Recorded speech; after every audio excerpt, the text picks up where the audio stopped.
Was poppin', was poppin', was poppin'. Welcome, Nicky and Moose. I'm Nicky. That's Moose. What's up, Moose? What up, y'all? And welcome to episode 70. And we're calling this the new school business model. So, of course, we're going to talk about Kanye and the announcement of the new Donda 2. Yep. Okay. Yep. Is Tom Brady retired, not retired? But we got a lesson from him. Hello. A new update with the Joe Budden Network and Steve Harvey, and why did he become a judge? Moose, how are we feeling about this episode? It's exactly the title. This is, you're even seeing people who have been around for a while starting to transition to the new era. It's like, okay, hold up. The dynamics of business are shifting a little bit. So let me upgrade with the time. So if you feel like you can use some upgrading, this is your episode. Yep. So let's get into this intro. Two kids from Queens, cut from a different cloth. Now joining forces, helping you to elevate your personal brand. Yeah, I'm talking about Nicky and Moose, bringing you a never-before-seen perspective into the mindset, the mentality, the behaviors, the driving force, but more importantly, the stories behind the people and brands that you know and love the most.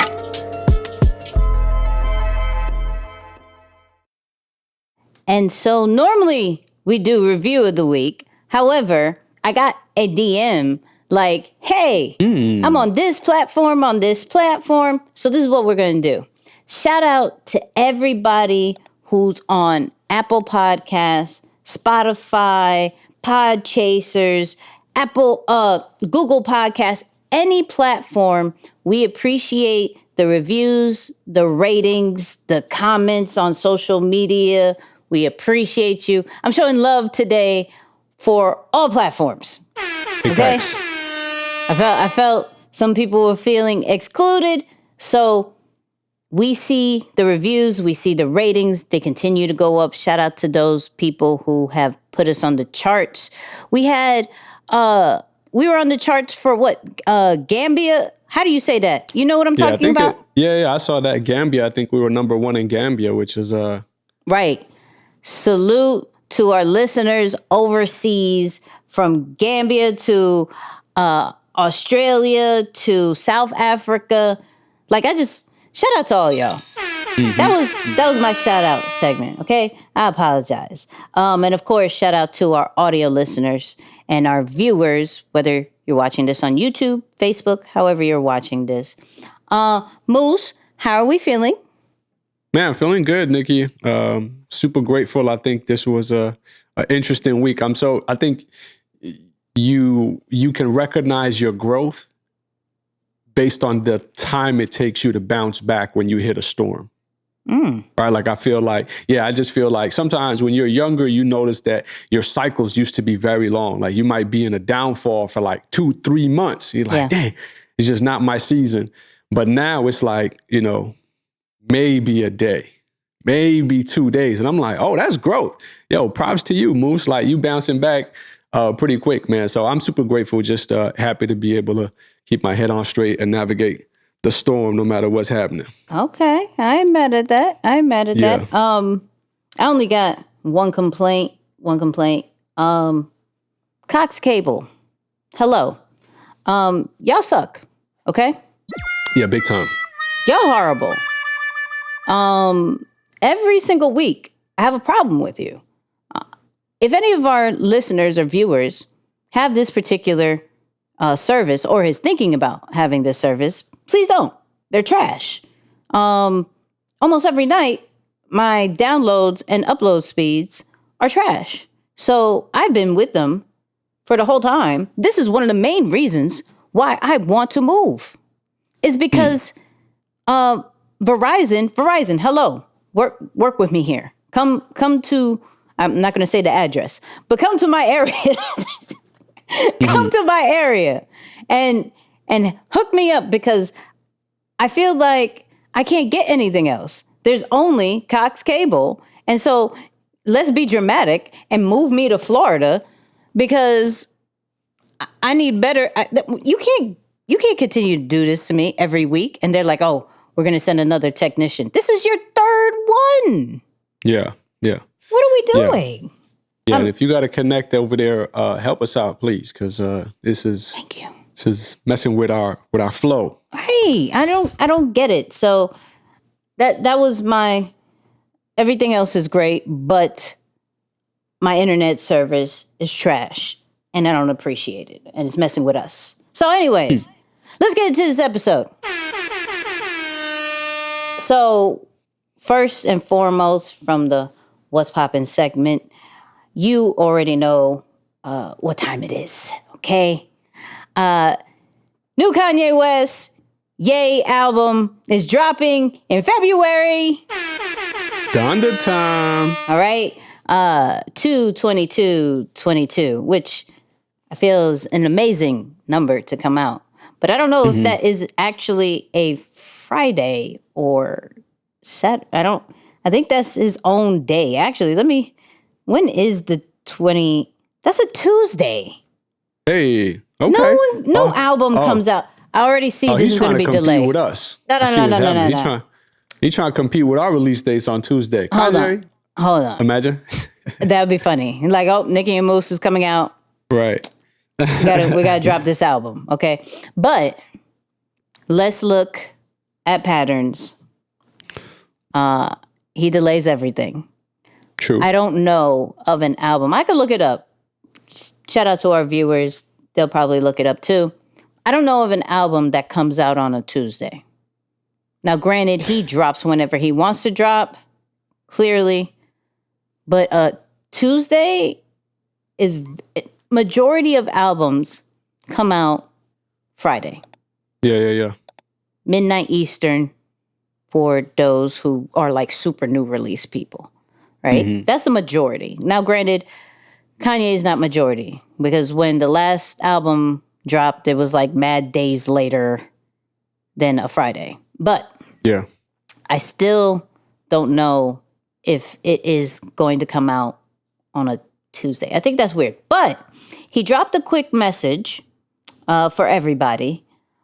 Just really quick. I don't have a phone until 2/22/22.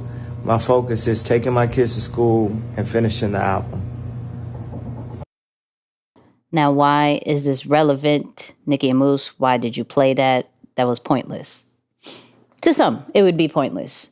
To us, this means he's back on album mode, and it actually brings us back to our Facebook Live days when we talked about Kanye and how he put 5,000 hours into a song called Power. You may know, you may not, but understanding that when you're trying to make something stand out and great, like there has to be a level of focus.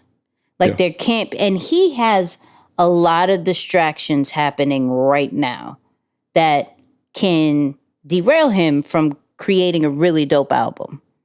Mm-hmm. But what we know of Kanye is that he goes to different islands. He goes to Wyoming. He like completely secludes himself from the rest of the world, brings in a team of either producers, rappers, and say, yo, we're going to finish this. We're going to drop this. We're going to figure out a certain kind of rollout. So it makes me think when it comes to like branding and trying to figure out how we roll stuff out, like what level of focus do we have on particular projects where, okay, does this feel rushed? If this feels rushed, we got to completely take away all distractions.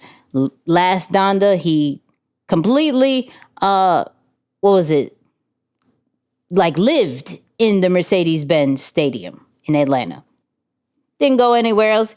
This man's a billionaire, and he could live anywhere.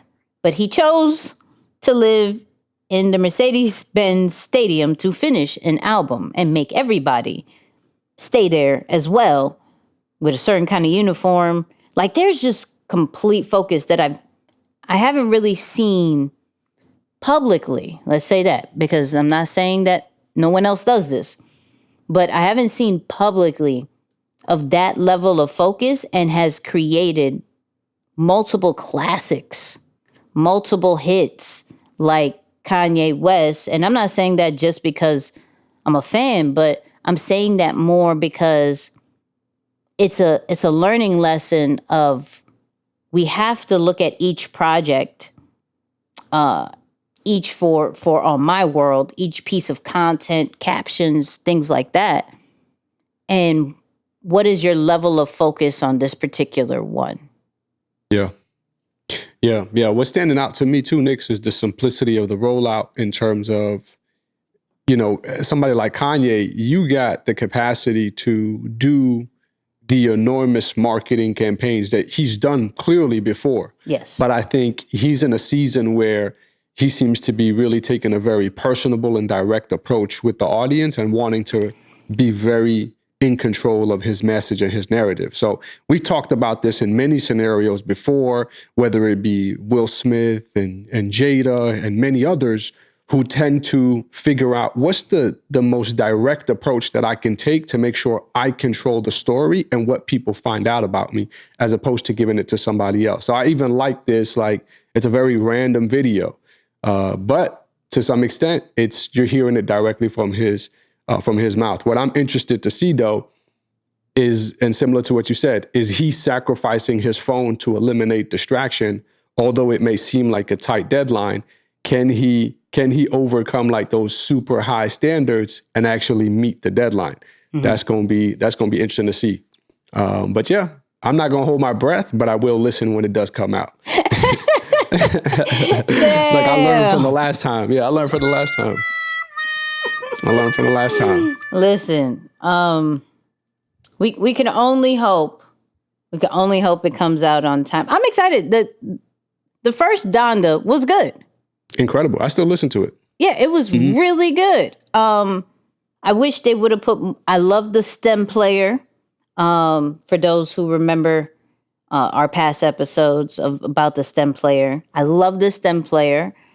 Mm-hmm. I hope he comes out with more things for the Donda album, like just that expands his whole brand into now more of a tech company, right?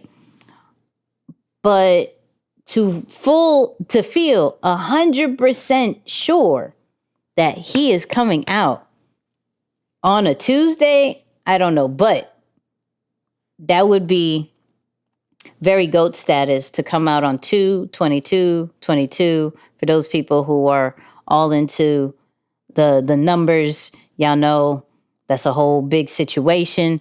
But if he does come out on that, I give him props. Yeah. I give him props. I'll listen extra couple of times. You know what I mean? I'll listen to a couple times. But this next one, all right? Now, depending when you hear this, Tom Brady may be retired, may not. We're not really sure, okay? May or may not. Really, really not sure about this. But regardless, what we do know is that he is not going to the Super Bowl. So, but does this take away from his GOATness? No. Mm-hmm. And so, whatever direction this dude is going to make, because he's on a contract of like $50 million. What? This is crazy. There's still lessons we can learn from this whole journey. He's been in the game for 22 years. Like, he was a 6th round pick or something. So the question of what is greatness in, to Tom Brady, we had to go over it. And how do we really dissect this for like our own stuff? So let's hear about it. A lot of different elements that lead you to, different levels of success. And I think for me, I've always tried to be very consistent and dependable, and knowing that the team was going to get a certain level of performance out of me every day, not just in the games, but in practice as well, because they need to count on me and they got to trust me. Moose, go with this that's one. deep on so many levels, because you think about the biggest battle that we all face is overcoming the consistently inconsistent. That we are consistent. Many of us are consistent, but we're consistent at being inconsistent. Right. We're consistent at having high highs and low lows. So I think the reason why we're giving him so much props and so much credit is because you're looking at someone who has held a standard of excellence for 22 years. You have not really seen a decline in his game, anyone that's notable enough for you to say, oh, yeah, Brady in this time era or this period, he wasn't all that. You're looking at someone who has held that standard for so long. But I love that his approach to it is being dependable. Like there's an element of leadership that's tied to that too, right? It's like, I'm going to be consistent for me so that from a leadership standpoint, people who need me can count on me to be there. Not just when they need me, not just when I feel like it, but I'm always there. Like I'm always on. And that's a very difficult thing. Like you can look at it from a high level and then say, oh, well, he has to stay healthy and he has to do this. But just the fact that you put yourself in the mindset of every day, I'm going to put all of the craziness, all of the life challenges that might be happening around me, all of the off the field business or the personal business aside, and just show up with a level of focus that is going to allow me to do that. That's got to make you say, like, okay, how do I do that? Like, how do I get to a level where I'm showing up every single day at my work for the things that I'm doing with that same level of consistency? That's incredible. Yeah, I listened to this clip and I almost acted as a typical, like, okay, what's greatness, what's success? And you're going to say consistency and being reliable, like that's it. And I go, no, really. Everybody says the same thing. So you can't continue to downplay just because maybe you're seeking for something else, right? You're looking at Tom Brady and you see the 22 years, you see the Super Bowls, you see the amount of money he continues to make, not only from like on field, but off field, right? And you're like, how? There has to be more. But it goes back to even the stuff that I say with creating content. It's like, yo, be consistent. Be something that people can rely on your presence when they jump on social media. And that's how you get your level of success. So why does it, when I say that over there, why can't it just translate in anything else? But it does. If it works to become a champion, a Super Bowl champion, and a future Hall of Famer, if it works for Kobe, if it works for Jeff Bezos, and like these are different keys in when we're looking at, our brand and our business, like we have to master that. We have to master the consistency. We have to master, it may not be the greatest, but it is super reliable. It's easy to understand. It's something that when all fails, I know I can go over here. And it's funny because I was doing some research and of course the video that he did about Tom Brady and how he was like, Tom Brady doesn't do anything. He just jumps in one kind of spot and then boom, right? And Tom Brady even explained in an interview talking about Aaron Rodgers, like Aaron Rodgers wouldn't mind taking and going for a run with the ball, where Tom Brady doesn't even think about that. He's like, I stay in the pocket, I concentrate, I focus, and I go, right? And where some people would see it as a good throw, I'm like, man, it's like a few inches off from his right shoulder, but it made his left shoulder, and he like, that's a different kind of talk, you know, where he understands his pocket, he understands his lane, and he only focuses on staying right there all the time and just mastering that particular part. So when I re-listen to these things, and not just only from Tom, but like from all the people that we normally cover, and even maybe some of our listeners is like, yo, okay, consistency. I get it. Do you? Because you're probably still not. You feel me? Like, I could even be honest with myself. I could be consistent in what I'm dope at, but just in other things that is part of the brand, I'm not. Right? And that's just either, do I focus more on it, or do I find somebody who could focus on that particular part and stay within my pocket, you know? So yeah, the Tom Brady with the consistency and being reliable is something that shouldn't just kind of be downplayed just because it sounds so simple. 100%. 100%. Just saying. But transitioning to something interesting, okay?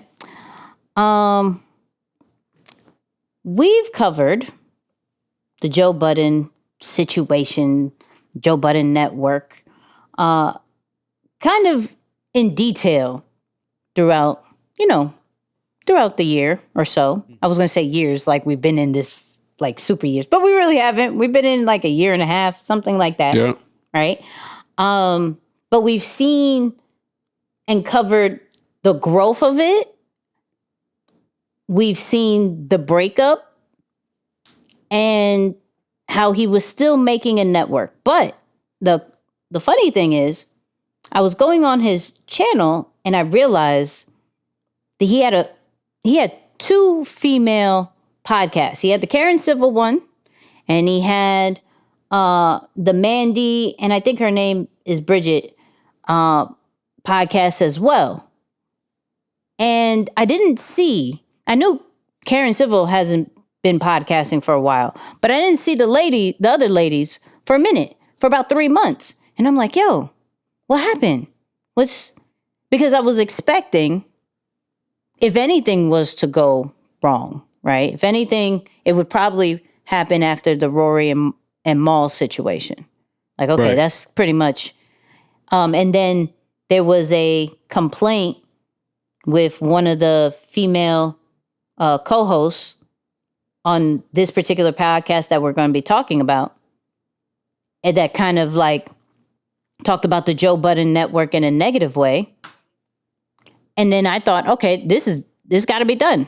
But actually, they left pretty much 3 months ago, and we found out why. So we're going to talk about it.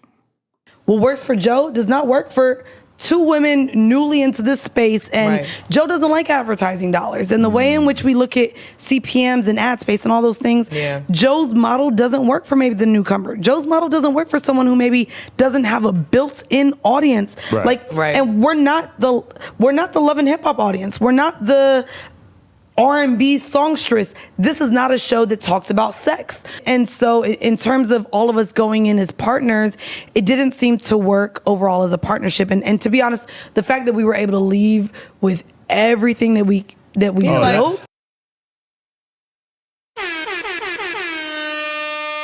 So this podcast was called, or it still is called, they didn't finish. See, the thing is, right? And I thought, first off, gotta applaud. Let me applaud them. It's funny, in this interview, the guy who was hosting it, I think it's Adam 21 or something like that, but Adam, right? He was like, yo, you did the only lick. You got away with everything. They're like, what are you talking about, right? And this is mastery of leverage. You get on a network, you leverage the audience that you didn't have, right? You get on their particular platform, you get on their YouTube page that has 918 subscribers at this moment.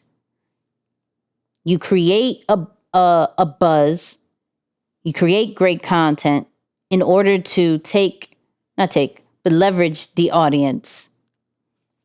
And then you realize some things may not be adding up as far as money-wise when it comes to ads. You fill your contract up, you fulfill that, and then you leave with all that you have created. Your IP, your content is still up there, so, you'll still be getting people coming in who do search for it. But yet you can now go to different brands and corporations in order to get those AdSense that you didn't have in this particular agreement. I think that is the super blueprint for anybody who gets on a network. That is like, here's a brand new podcast. Yes, let's jump on a network. You could give me eyes. You could give me exposure. Great. Now, I do love that they said they notice, in which, I don't know if we've gone over it, Joe Budden does not do ads for his podcast. Yeah. Right. Which is very interesting because majority of podcasters, the way they make money from it is ads.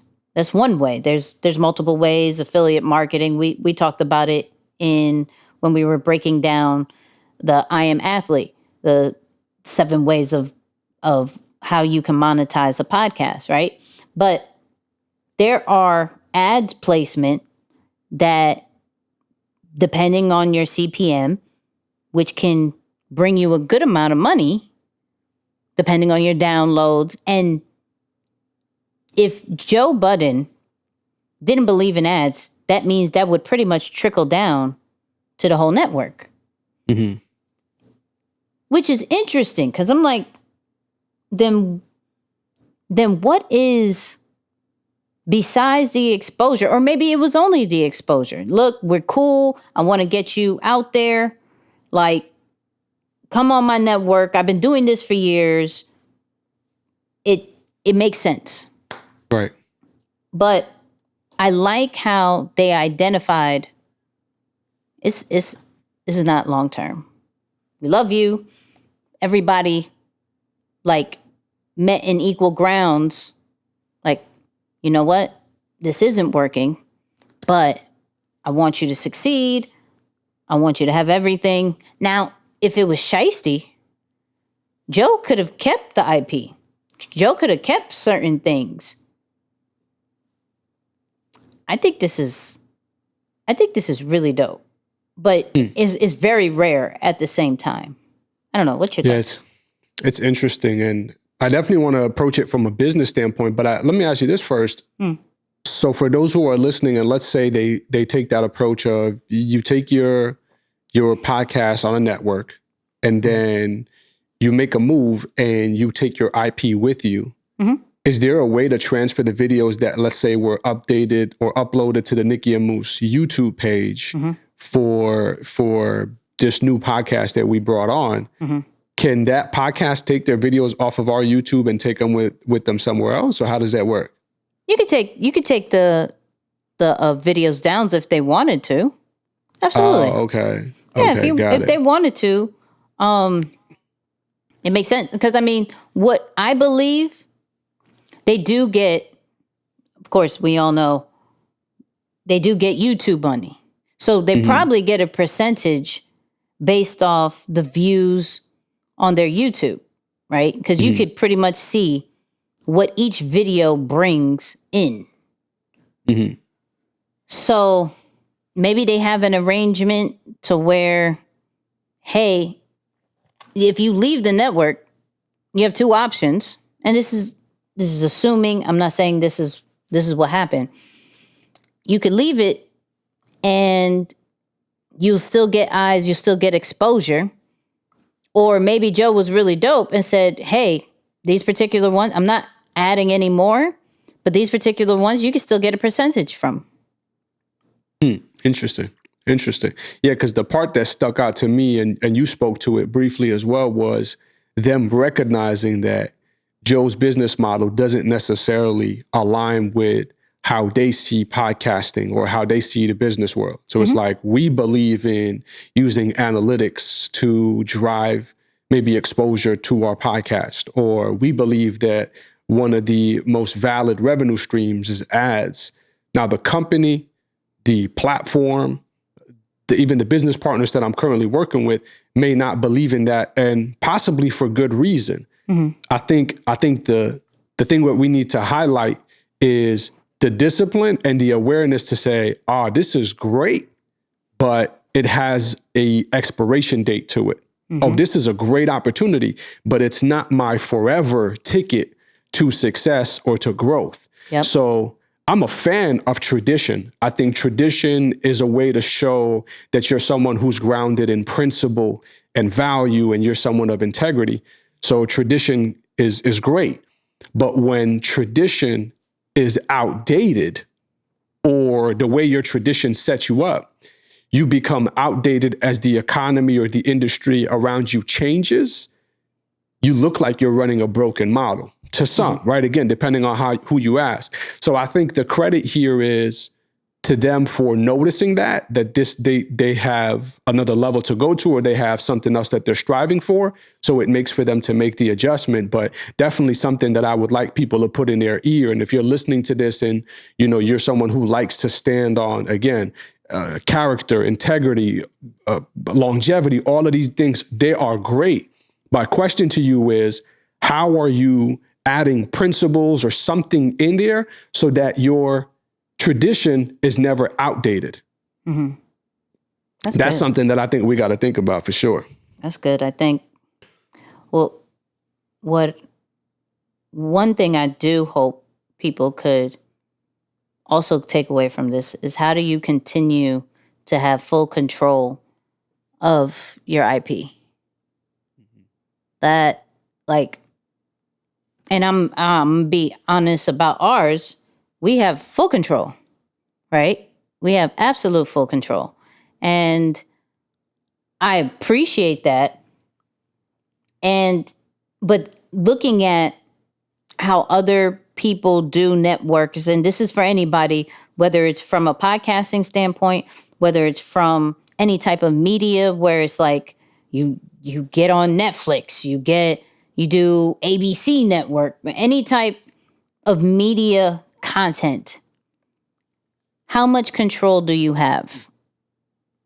And are you willing to give it up for a level of exposure, or a percentage or amount of money?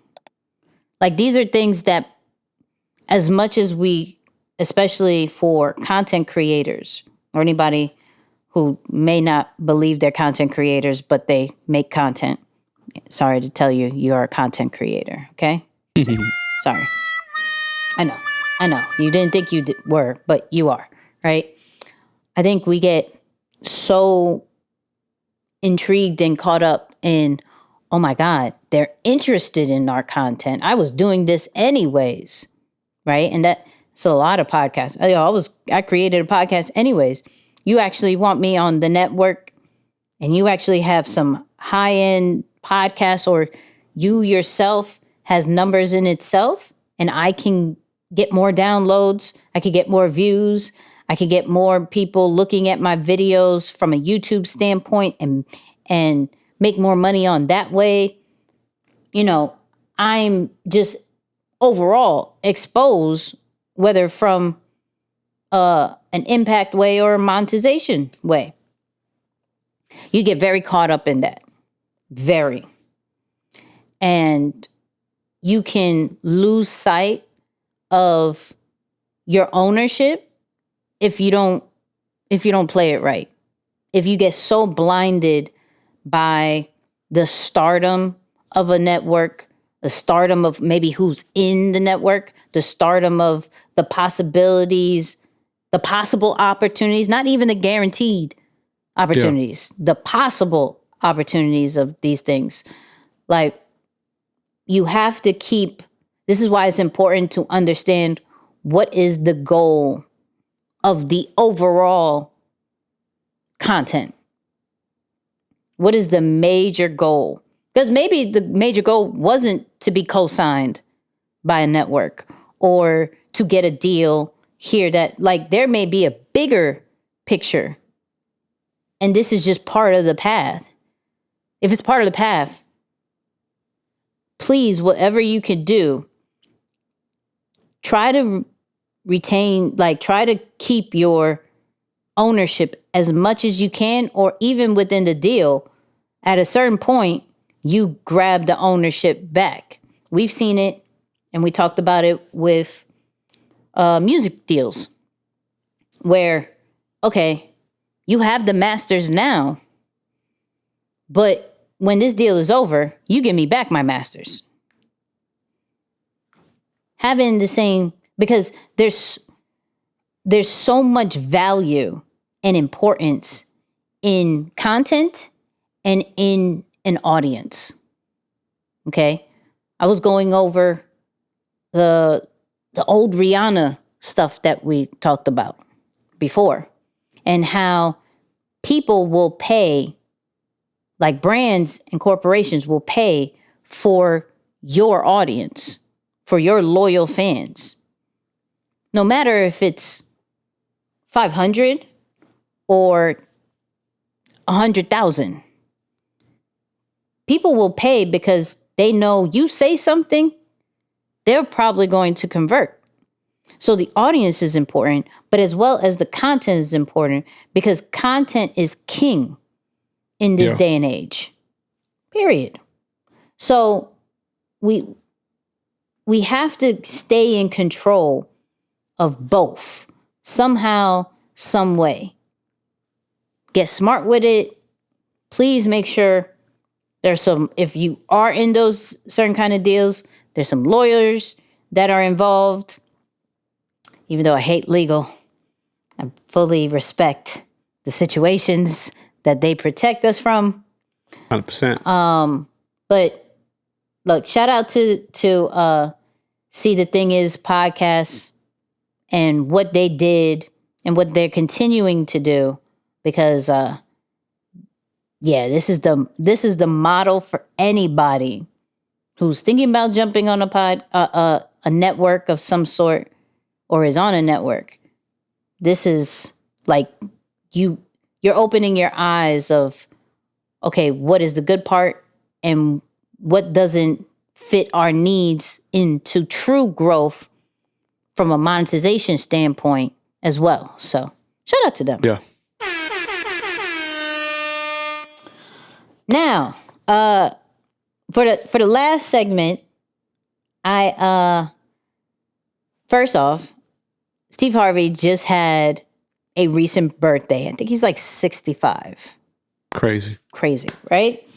But I found it very interesting. He also released like a new show about being a judge.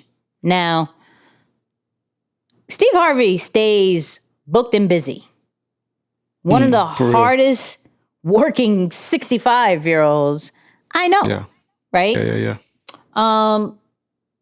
And the reason why he started this judge show, I thought was interesting, and I wanted to get Moose's take on it.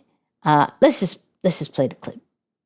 Because it kind of embodies all of the gifts that God has given me over the years. I've been blessed. You know, I wanted a show that was funny. I wanted a show that allowed me to use my quick wit. And people ask me all the time, so what made you think you could be a judge? And it was, you know, Donald Trump was president. That's kind of... I love that. Listen. I love that. That's such a good word. It's like, yo, if it's already been done, then why are you even having that thought, or why are you questioning yourself about what you can do? Mm-hmm. Like, is what you're trying to do, has it been done before? It's real. Like, somebody's documented it. So I think it serves as proof in the pudding. But man, I am, on a side note, I think the evolution of his brand, and this is really why we wanted to title this episode the way we did. It's because when you look at the ladies from the Joe Budden Network and them wanting to make the move, it's because the way that business model is running, it's no longer helping them or even in alignment with where they're trying to go. When you look at what Steve Harvey's doing, I watched a stand-up comedy from Steve Harvey, no lie, just last week. He's one of my favorite stand-up comedians, although his stuff is from decades ago. And I'm like, man, this dude, in the 90s, I believe, he was talking about how he's been in the industry for 20 years. Here we are in 2022, and he's still going. He's still evolving. So I wanted to hit on this because there's a big population of us, and especially when we think about the flight assessment, and we're definitely going to start bringing this back in a little bit more into the dialogue. But those of us who are stubborn towards change, you can become outdated quick if you're not mindful of, yo, is the environment still lucrative for what I'm trying to do? Like, you don't necessarily got to change. What I appreciate about Steve Harvey is he's not trying to get on the show and pretend that he's there because he's now, he studied law. He's like, no. I did stand-up comedy. I'm taking my humor, right, my ability to make people laugh, and I'm bringing that in a new way. So I'm presenting it in a way that's almost more receptive, or the audience can be more receptive to it, so that I can continue to give myself opportunities to be relevant and, more importantly, profitable. So I love the moves. And again, I like when our clips give the audience member an opportunity to think about it and ask themselves a question like, okay, can I take a skill set that I may have buried back 10 years, 5 years ago, and just revolutionize it, shift it up, shine it up, present it in a new way? So we've been talking about this just kind of from even like the things that I'm preparing to do. And I've attempted many different things with my message, how I present myself online, and many different things. The one thing that I never attempted to do was to present myself or present my information in my native language. I speak English, and those who don't live in New York may think that, well, you have an accent. But for the most part, I think my English is pretty clean. But it's, believe it or not, it's not my first language. So say coffee. So coffee. You know what I'm saying? Coffee. No. You intentionally butchered that. No. I did. That was me messing around. I'm messing around. No. It's coffee, y'all. It's coffee. No, you know who calls me out on it? Isaiah. Isaiah's like, bro, I catch you all the time when I'm editing stuff. You butcher words all the time with your New York accent. And I'm like, really? I think I like to think I speak pretty normal, but no, for sure. I'm sure the New Yorker in me is deep. But no, just to bring it full circle, man, I'm just like, yo, you speak Arabic fluently. Mm-hmm. That is all of who you are is because of that. So as much as you might try to present the American English version of it, to some extent, it's still not who you are. Right. So I say, yo, I got something for him. I ain't even going to tell you. or the listeners, but I ain't even gonna tell you. I'm like, yo, I got something for them. I know what I'm gonna do. So I'm bringing back something that has been a part of me my whole life, and I'm going to attempt to present it and leverage it for, whatever you want to call it, connecting with more people, establishing more relationships, bringing on more opportunities in a new way. So I'm just saying, it's the same thing that Steve did. Didn't do anything different. He's still using his ability to do stand-up or be funny and, make people laugh on the spot, but it's presented in a new way. You look at his look, his image, he's kind of changed his clothing and his style up a little bit to go along with that. So those are subtle things that brands and, especially from this standpoint, personal brands and business people do to get you ready for a new season so that you can keep watching. Because I don't know about you, Nix, but I'm not interested in watching Steve Harvey stuff today if he's still dressing in the 7X suits. You feel me? Yeah. It's like, okay, you're doing a judge show, but you coming on with the big suits. I don't know that that's fly. Right. But he's reinventing himself now, new clothing, different style. So I think those are things that I just want to don't be afraid to reinvent yourself in a way that's genuine and authentic to you, but it's just more fitting for what is relevant today. I like that. I think for me, of course, I'm going to go more on the creative side and, of course, a leverage side where, Donald Trump made everything possible. Hate it or love it. Yeah. Okay. This is not about supporting or non-supporting that man. It is about, they literally made an entertainer. Mm-hmm. Take the name out. They made an entertainer into a president. Crazy. Who's to say nothing else is impossible? Like, everything's possible now.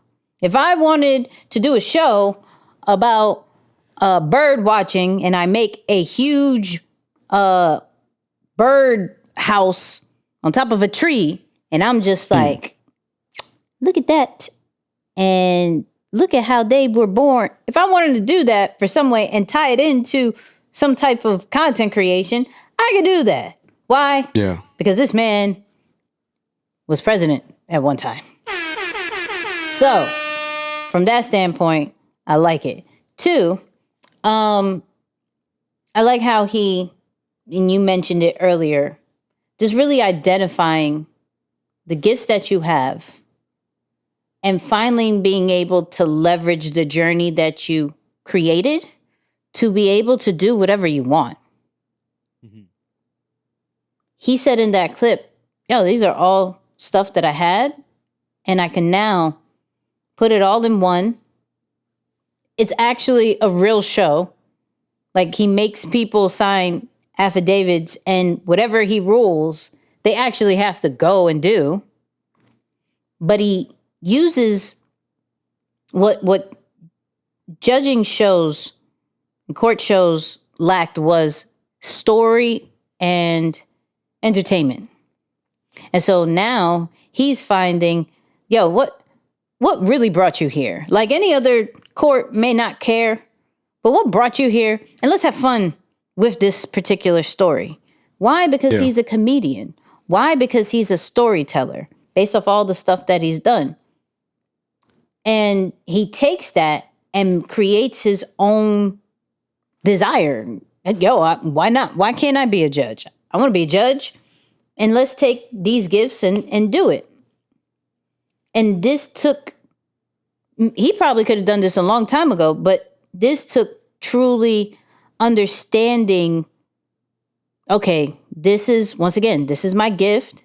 Let me milk it out. And we're going to go talk about this on the after show. Let me milk it out in all different kind of ways that everything that I do still represents comedy, yet still brings in money, still brings in an audience, still put things I could pitch to a network, pitch to a higher corporation for sponsorships, for ads, for a deal, whatever.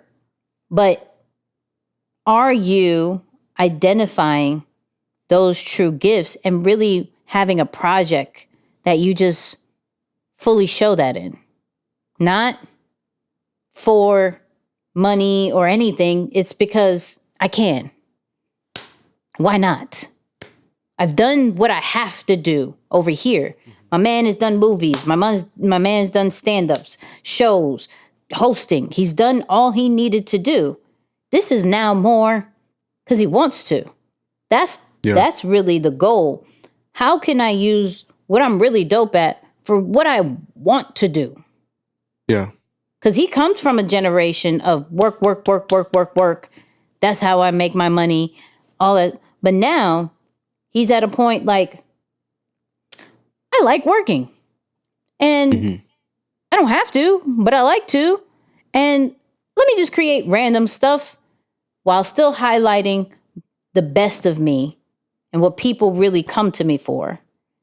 And just be entertaining. I think it's genius. I think this is what continues Steve Harvey to be one of the greats as far as what he does. And happy belated birthday. Happy belated birthday. On that note, shout out to our fan base people, okay? We announced, I think it was last week, that we're on fan base. And some of y'all subscribed even before we put the exclusive content out, which is really dope. And y'all been showing us love over there. So for those people who are like, what are you talking about? Nicky and Moose, the podcast, is now on Fanbase. You can find us, which is a subscription-based social media.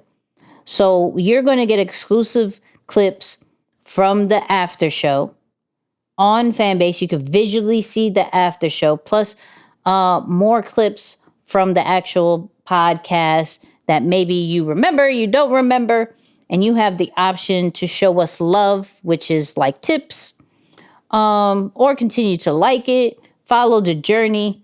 But shout out to all our subscribers for that. Shout out to all our subscribers for the All Access squad as far as Apple Podcasts.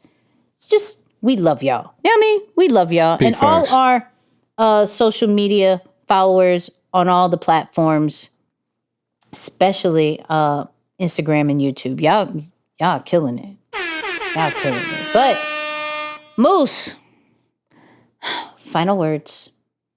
Yeah, man. Yeah, this week, I know that a lot of us can, of course, want to be in big positions. We might strive to want to have a lot of success. My challenge for you is getting position before you get the position, meaning become the person that embodies the qualities, the traits, the habits that's required to be in that position before you get the position. Now, ironically enough, that's how you get the position.